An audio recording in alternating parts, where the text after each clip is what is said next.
మనకి కనిపిస్తూ ఉంటారు. కానీ మనకి ప్రతికూలమైనటువంటి పరిస్థితులు ఏర్పడినప్పుడు మాత్రమే అవతలి వారి యొక్క అసలు రంగు బయటపడుతూ ఉంటుంది అని చాణక్యుడు మన జీవితంలో ఎంతో ఉపకరిస్తూ ఉన్నటువంటి అద్భుతమైన విషయాన్ని ఈ శ్లోక రూపంలో తెలియజేశారు. జానీయాత్ ప్రేషణే భృత్యాన్ బాంధవాన్ వ్యసనాగమే మిత్రం చ ఆపత్తి కాలేషు భార్యాంచ విభవక్షయే అని చెబుతూ ఉన్నారు. అంటే ఒక సేవకుడు కానీ, బంధువు కానీ, మిత్రుడు కానీ, భార్య కానీ వాళ్ళ యొక్క నిజస్వరూపం బయటపడేటువంటి సందర్భాల గురించి ఈ యొక్క చాణక్యుడు మనకి తెలియజేస్తూ ఉన్నారు. సేవకుడు కొన్ని సందర్భాల్లో మనతో చెప్తూ ఉంటాడు, నేను ఫలానా స్థానంలో అన్ని పనులు నేనే చేసేవాడిని, ఇన్ని రకాల పనులు నేనే ఒక్కడనే నిర్వహించేవాడిని అని చెప్తూ ఉంటాడు.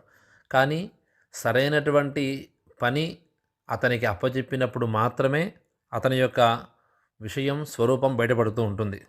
రెండవది బాంధవాన్. ఇక బంధువులు అనేవారు ఇక్కడ వ్యసనం అని చెప్పారు శ్లోకంలో.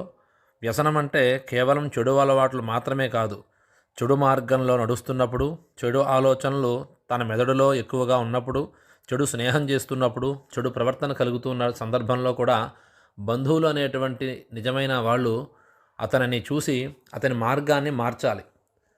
నీ తండ్రి ఎటువంటి వాడు, నీ కుటుంబం ఎటువంటిది, కాబట్టి నువ్వు సన్మార్గంలో వెళ్ళాలి అని చెప్పి 4 మంచి మాటలు చెప్పి మార్గాన్ని మంచి మార్గంలోకి మార్చే ప్రయత్నం చేయాలి. కాబట్టి అటువంటి పనులు చేయనప్పుడు ఆ బంధువుల యొక్క స్వరూపం బయటపడుతుంది. మిత్రం ఆపత్తి కాలేషు అని అంటే మనకేదైనా ప్రమాదం కానీ ఆపద కానీ కలిగినప్పుడు మొట్టమొదట ఈ వ్యక్తే ఉంటాడు అని మనం నమ్మినటువంటి సందర్భంలో ఆ వ్యక్తి అక్కడ లేకుండా ఉండడం చేత, లేదంటే ఒక ధనవంతుడితో, ఒక అధికారం ఉన్నవాడి చేత, ఒక బలమైనటువంటి వాడి చేత మనకి ఇబ్బంది సమస్య ఏర్పడినప్పుడు ఈ మిత్రుడు అనేటువంటి వాడు వచ్చి మన వైపు అండగా నిలబడి న్యాయాన్ని చేకూరుస్తాడు, న్యాయం వైపు తను మన వైపు నిలబడతాడు అనే ఆలోచన మనకి కలిగిన సందర్భంలో ఆ మిత్రుడు రాకుండా ఉండడం చేత మిత్రుడి యొక్క లక్షణం బయటపడుతుంది. 4వది భార్యాం విభవక్షయే. అంటే సంపద మొత్తం కోల్పోయి చేయని తప్పుని అందరి ముందు కూడా అవమానపడుతూ అవమాన భారాన్ని మోసేటువంటి సందర్భంలో, ఒంటరిగా ఉన్నటువంటి భారాన్ని మోసే సమయంలో భార్య ఆ భర్తతో ఎలా ప్రవర్తిస్తుంది అనేటువంటి సందర్భంలో భార్య యొక్క నిజస్వరూపం బయటపడుతుంది అని చెప్తున్నారు ఆచార్య చాణక్యులు.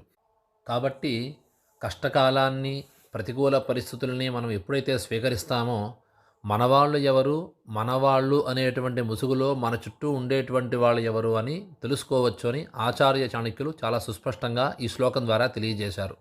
స్వస్తి.